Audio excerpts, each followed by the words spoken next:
GDR news, ఇది సామాన్యుని గళం.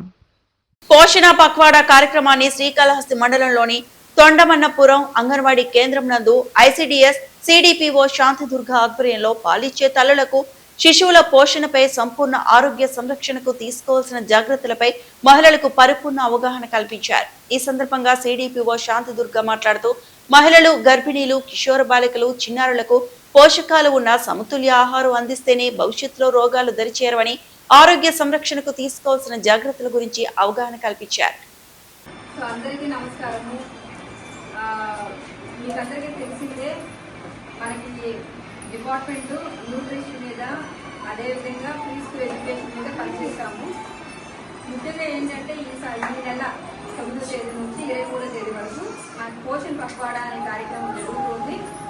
ఈ కార్యక్రమంలో ఏంటంటే ప్రతిరోజు కూడా ఒక్కొక్క అంశం న్యూట్రిషన్ గురించి, అలా అదేవిధంగా చైల్డ్ డెవలప్మెంట్ గురించి, దాంట్లో స్పెషల్గా 3 సంవత్సరాల లోపు ఉండే పిల్లల యొక్క బ్రెయిన్ డెవలప్మెంట్ గురించి, వీటి మీద కమ్యూనిటీ పార్టిసిపేషన్ అంటే అన్ని డిపార్ట్మెంట్స్, అదేవిధంగా అందరూ కూడా అన్ని మగవాళ్ళు కావచ్చు, ఆడవాళ్ళు, అంటే ఇంట్లో మగవాళ్ళు అంటే మనకి మన సమాజంలో కొన్ని ఉన్నాయి కదా నమ్మకాలు, ఆడవాళ్లే పనిచేయాలి, మగవాళ్ళు వంట దగ్గర రాదు అని అది కాకుండా అందరిని ఇన్వాల్వ్ చేసి అందరికీ కూడా పోషకాహారం యొక్క ముఖ్య ప్రాముఖ్యత చెప్పడము, పోషకాహారం తీసుకోవడం వల్ల పిల్లల్లో జరిగే బ్రెయిన్ డెవలప్మెంట్ అనేది దాని యొక్క ముఖ్యత చెప్పడం అనేది మా ఉద్దేశం. అందులో భాగంగా ఈ రోజు ఏంటంటే ముఖ్యంగా 3 సంవత్సరాల పిల్లల్లో కూడా మనకి అందరికీ తెలిసి మీకు 80% బ్రెయిన్ డెవలప్మెంట్ అంతా కూడా 2 సంవత్సరాల లోపలే జరిగిపోతుంది. ఆ టైంలో ఎటువంటి కేర్ తీసుకోవాలి. అదేవిధంగా ఆ టైంలో ఏం చేస్తున్నాం, మనము పిల్లలకి ఫోన్లు ఇచ్చేస్తున్నారా, పుట్టిన పిల్లలే ఒక 6 నెలల తర్వాత ఫోన్ తీసుకుంటున్నారు. సో అలాంటివన్నీ కాకుండా పిల్లలకి వాళ్ళ యొక్క బ్రెయిన్ డెవలప్మెంట్ బాగా కరెక్ట్ గా జరగాలి అంటే వాళ్ళకి బొమ్మలు, ముందు కాలంలో మనందరం చిన్నప్పుడంతా కూడా మనకి కథలు చెప్పేవాళ్ళు కదా, కథ పుస్తకాలు తెచ్చుకొని చదివేవాళ్ళం కదా.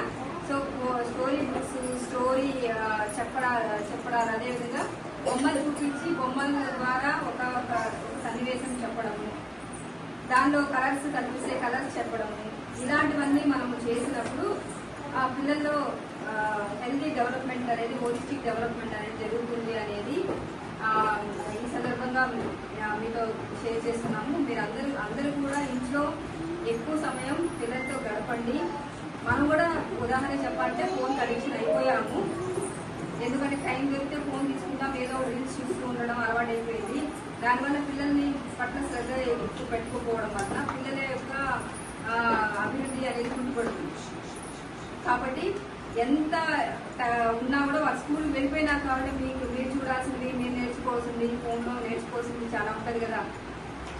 సో అవన్నీ నేర్చుకోవచ్చు. కానీ స్కూల్ నుంచి వచ్చాక వాళ్ళతో టైం ఎక్కువ స్పెండ్ చేస్తే అప్పుడు పిల్లలు వచ్చి యాక్టివ్గా, హెల్తీగా వాళ్ళు అభివృద్ధి చెందుతారు. ఓకే, మీరు వీడియో కట్ చేసేసేయండి.